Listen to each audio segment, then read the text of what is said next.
BNP আবারও নির্বাচনে আসে না, গণতন্ত্রে বিশ্বাস করে না, গণতান্ত্রিক দল এরা না, এরা সন্ত্রাসী দল হিসেবে চিহ্নিত সন্ত্রাসী দল।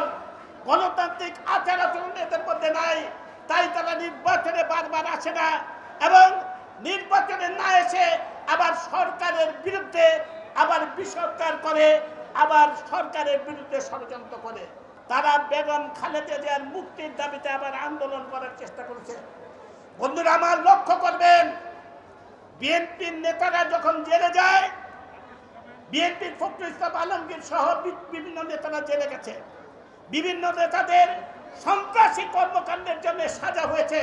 তারা আদালতের মাধ্যমে, নিম্ন আদালত, জেলা আদালত এবং উচ্চ আদালতের মাধ্যমে শেষ পর্যন্ত বারবার আদালতের দরজায় ধর্ণা দিয়ে তারা শেষ পর্যন্ত মুক্তি লাভ করেছে। এরা বেগম খালেদা জিয়ার মুক্তি চায় না বলে আদালতের দরজায় যায় না। এখন জন্ম সনদ দিয়ে খোলো বিকাশ স্টুডেন্ট অ্যাকাউন্ট, নিজের বিকাশ নিজে কর। নিজেদের মুক্তির জন্য বারবার যায়, বেগম খালেদা জিয়ার জন্য আদালতের দরজায় যায় না। তারা আদালত ছাড়া, আইনের মাধ্যমে ছাড়া বেগম খালেদা জিয়ার মুক্তি সম্ভব নয়।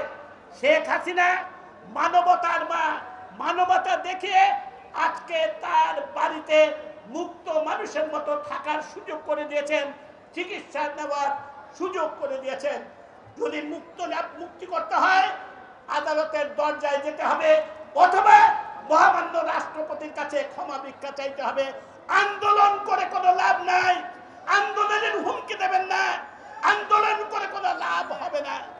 পরিষ্কার বলতে চাই, আবার যদি সন্ত্রাসের পথে হাঁটেন, আবার যদি জনদুর্ভোগ সৃষ্টি করবেন, আবার যদি আগুন সন্ত্রাস করেন, দেশের বিরুদ্ধে, রাষ্ট্রের বিরুদ্ধে, জনগণের বিরুদ্ধে যদি আবার ষড়যন্ত্র করেন, আন্দোলনের নামে যদি বিভীষিকাময় অবস্থার সৃষ্টি করেন, আপনাদের দাঁত ভাঙা জবাব আমরা দেব, কোন অবস্থাতেই বরদাস্ত করবো না। বিএনপি একটা বিষধর সাপ, এরা সন্ত্রাসী দল, এরা গণতান্ত্রিক দল নয়। এরা যে কোনো সময় আবার জামাতকে সাথে নিয়ে আবার জামাতের সাথে আঘাত করছে, জামাতকে সাথে নিয়ে যে কোনো সময় আবার ছবল মারতে উদ্যত হবে। তাই সাবধান। এই প্রতিষ্ঠা বার্ষিকের আলোচনা সভায় আপনাদের প্রতি আহ্বান জানাবো, আসুন আমরা ঐক্যবদ্ধভাবে এই অপশক্তিকে প্রতিহত করি, এদেরকে রাজনীতিবাদ থেকে বিতাড়িত করি। এদেরকে বিতাড়িত করা ছাড়া দেশে স্বস্তি ফিরে আসবে না, শান্তি ফিরে আসবে না।